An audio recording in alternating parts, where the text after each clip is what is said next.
राजधानी दिल्ली में आखिर कानून का डर किसे है? क्या अब खुलेआम जिहादी भीड़ इकट्ठा कर किसी परिवार को पीटना आम बात हो गई है? मामला दिल्ली के संगम विहार इलाके का है, जहां एक मामूली सी बात को लेकर शुरू हुआ विवाद देखते ही देखते जिहादी भीड़ हिंदू परिवार पर हावी हो गई।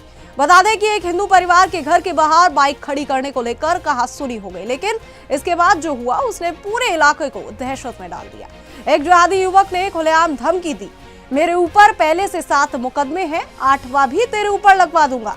इसके बाद फोन घुमाया गया और कुछ ही देर में चंद 25 से 30 इस्लामिक कट्टरपंथियों की भीड़ वहां जमा हो गई। इस भीड़ ने हिंदू परिवार के 2 युवकों की घेर कर बेरहमी से पिटाई शुरू कर दी।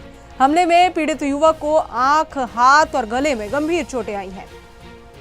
लेकिन मामला यहीं खत्म नहीं हुआ। बताया जा रहा है कि हमला करने के बाद मजहबी चरमपंथियों ने घर के बाहर आकर पूरे परिवार को जान से मारने की धमकी तक दी और धमकी देने के बाद फरार हो गए। कुछ दिन पहले आपको याद होगा कि तरुण की किस तरीके से हत्या की गई थी, वो भी एक मामूली से विवाद को लेकर, मामूली सी बात को लेकर। और आज फिर यही जो है खेल दोबारा दोहराया गया है दिल्ली के संगम विहार में। इस घटना के बाद पूरे इलाके में भय और तनाव का माहौल बन गया है। पीड़ित परिवार अब डर के साए में जी रही है और प्रशासन से सुरक्षा और न्याय की गुहार लगा रहा है। सबसे बड़ा सवाल यही है, क्या राजधानी दिल्ली में अब जिहादी भीड़ बुलाकर किसी को भी पीटा जा सकता है? और क्या ऐसे तत्वों पर कानून का शिकंजा कसा जाएगा या नहीं? हमारे सुदर्शन न्यूज की संवाददाता आरती सक्सेना ने पीड़ित परिवार से खास बातचीत की है। ये आपको सुनाते हैं परिवार ने क्या कुछ कहा है। देश की राजधानी दिल्ली में लगातार कट्टरपंथी जिहादियों के हौसले बुलंद होते नजर आ रहे हैं। उत्तम नगर का मामला भी शांत भी नहीं हुआ था। इसी बीच संगम विहार से ऐसा ही एक और मामला सामने आया है, जहां हिंदू परिवार के 2 युवकों को मुस्लिम के झुंडों ने, जिसे आप कह सकते हैं साफ शब्दों में जिहादी कट्टरपंथी सोच वालों ने घेर के उनके साथ मारपीट की। हमारे साथ पीड़ित व्यक्ति मौजूद है, पीड़ित युवक हैं, जो आपको पूरे मामले की जानकारी देंगे कि आखिर उनकी मंशा क्या थी, कि आखिर वो चाहते क्या थे, किस पर्पस से उनने जानबूझकर इस युवक को घेरा, इसके साथ मारपीट की, क्या उनकी मंशा थी। क्या नाम है आपका? मेरा नाम ओम है और मैं अभी अपने घर पे पढ़ाई कर रहा था और उस टाइम पे थोड़ी देर फिर मेरा भाई ना दौड़ते दौड़ते मुझे दिखता है कि उसके पीछे कुछ लड़के लगे पड़े हैं। तो मैं बाहर निकल के जाता हूँ, उसको बचाने की कोशिश करता हूँ। उसमें काफी लड़के आ जाते हैं। पहले तो 2-3 लड़के जो मेरे भाई को मिलके मार रहे थे, फिर उसके बुलाने पहले तो उसको ऐसे मार रहे थे जैसे कि पता नहीं उसको मार देंगे। फिर बाद में क्या देखता हूँ कि मैं जब बचाने गया तो मेरे को भी उस भीड़ ने ले लिया और मेरी गर्दन दबा के मेरे मुंह पे हमला कर दिया और हाथ पैर पे थोड़े बहुत चोट मार दिए। और बाकी मेरी मम्मी भी उसमें आ गई और उसको हमने कैसे न कैसे करके भगाया। आसपास इतने लोग थे, उनमें से कोई भी आया नहीं सामने कि हमें बचा सके। जिस तरह से वो मार रहे थे, हमें तो डर था कि हमें कुछ हो ना जाए। कितने लोग थे मैक्सिमम? कितने मुसलमान या कितने ये जो आपको घेरे हुए थे, मारपीट करते, कितनी संख्या में? देखो, उस टाइम तक मुझे उनका कुछ पता नहीं था कि कौन सी कम्युनिटी से बिलोंग है। मैंने तो अपने भाई को बचाने के लिए वो करा है बस, कि उसको कैसे बचाऊं जाकर। और बाकी तो वो काफी ज्यादा ही आ गए थे, पता नहीं कैसे, मुझे भी नहीं पता इतनी कम समय में कैसे आ सकते इतने ज्यादा लोग। क्या था पूरा मामला में? कैसे घटना शुरू हुई? किस बात पे आपसे झगड़ा शुरू करा?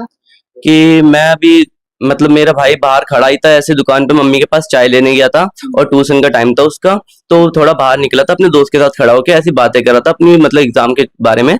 फिर होता क्या है कि उसको घेर लेते हैं, वो कहीं से लड़के आ रहे होंगे अलग बहसबाजी करके, फिर आते हैं और उसके साथ उसकी गलती ये थी कि उसने काली टी शर्ट पहनी थी।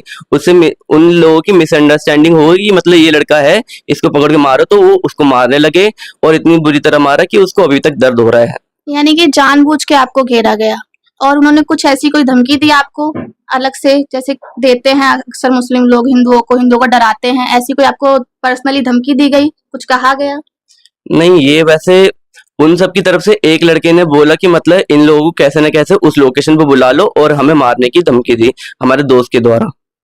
अच्छा, जैसे आपने बताया था पहले कि उन्होंने कहा था कि हम पे 7 मुकदमे पहले से ही चल रहे हैं, एक और ऐड हो जाएगा, कोई फर्क नहीं पड़ता, इस प्रकार की धमकी दी गई थी आपको उनके द्वारा? ये तो तब हुआ था जब हम सब कुछ मतलब पहले वो सब मार के चले गए, फिर हम घर के अंदर आए और फिर हम थोड़ा रुके तो थोड़ी देर बाद देखता हूँ 40 लड़के आ गए, उनमें उनकी भीड़ में से आवाज आ रही है 7 मुकदमे पहले से, 8वां दोबारा लग जाएगा, कोई दिक्कत नहीं है उस चीज में। तो जो आपकी आंख पे चोट का निशान है ये उन्हीं की तरह दिया गया है? हाँ, कोई प्रशासन की तरफ से कार्रवाई हुई है आपके लिए अभी तक या नहीं हुई है? अभी तो बस हमारा वो कंप्लेन ली गई है, बाकी देखते हैं क्या होता है।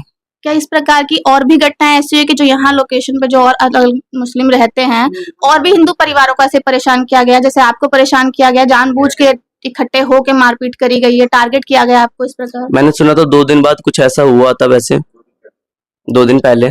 उसके बाद भी धमकी दी है। उसके वैसे मुझे डिटेल पता नहीं अभी।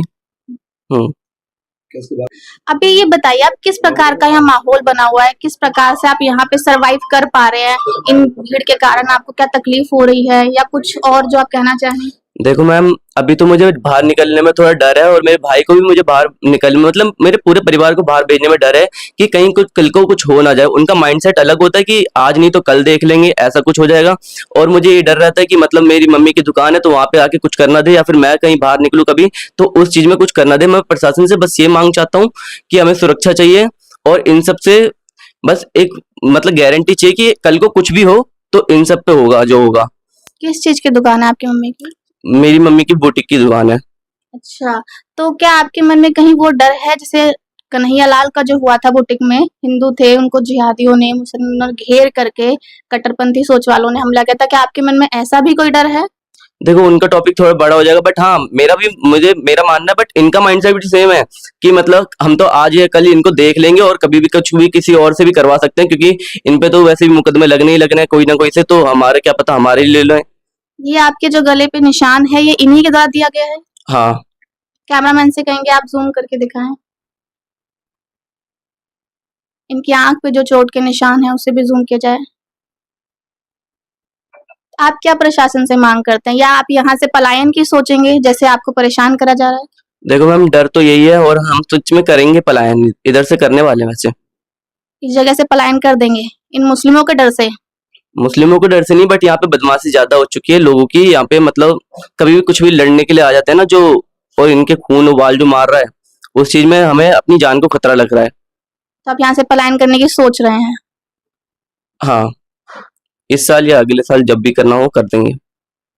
तो देखिए जैसा कि आप देख रहे हैं उत्तम नगर का मामला भी शांत नहीं हुआ है। उसी बीच में संगम विहार के जो हमारे साथ युवक मौजूद थे कितने डर के माहौल में है कि इनको यहाँ से पलायन करने तक का विचार उत्पन्न हो चुका है। कैमरामैन संदेश के साथ मैं आरती दीक्षित, सुदर्शन न्यूज। मैं संगम बिहार से विकास चौधरी।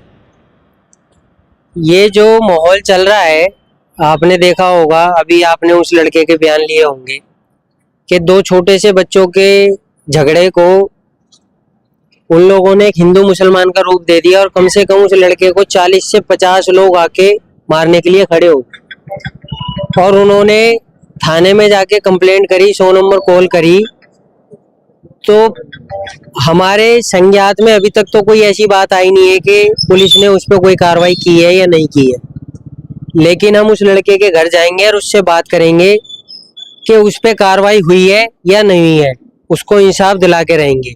और मेरी समस्त सामाजिक लोगों से ये निम्रत विनती है कि अगर ऐसी कोई भी घटना होती है तो आकर के लोग अपने भाइयों के लिए, सही के लिए खड़े हों, उनसे इंसाफ दिलाएं। यहाँ पे एक एजेंडा चल रहा है, जैसे आपने देखा होगा होली वाले दिन एक तरुण वाला केस हुआ था, उस पे भी नई नई वीडियो बना के लोग नई नई बयानबाजी कर रहे हैं। उस पे एनकाउंटर की झूठी खबर भी फैला दी गई है कि एक का एनकाउंटर हो गया है, जबकि ऐसा कुछ भी नहीं है। सरकार ने मकान तोड़ने की वीडियो डाली, लेकिन वो मकान क्या तोड़ा गया, उसमें उसके छज्जे तोड़ दिए हैं, कोई मकान नहीं तोड़ा है।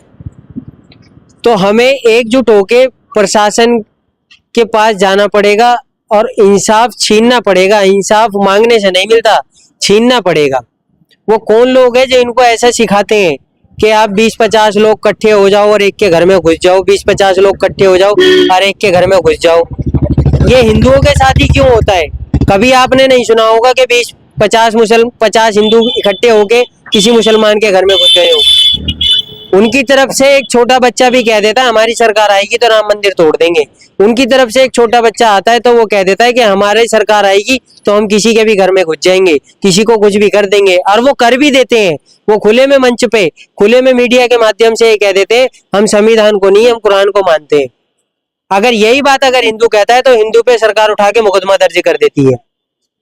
ये किस तरीके की राजनीति चल रही है, किस तरीके का माहौल बना दिया गया है। हिंदू कहाँ जाएगा अगर प्रशासन उसका साथ नहीं देगा, सरकार उसका साथ नहीं देगी, तो हिंदू कहाँ जाएगा। हिंदू क्या मरने के लिए पैदा हुआ है क्या, कि जब जिसका मन करेगा वो 20-50 का आदमी इकट्ठे होंगे। समय नहीं था, इसलिए हमने नहीं चाहिए, लेकिन हमें स्वच्छ भारत चाहिए, हमें जिहादी मुक्त भारत चाहिए। दिल्ली से हमें ये क्राइम खत्म कराना पड़ेगा।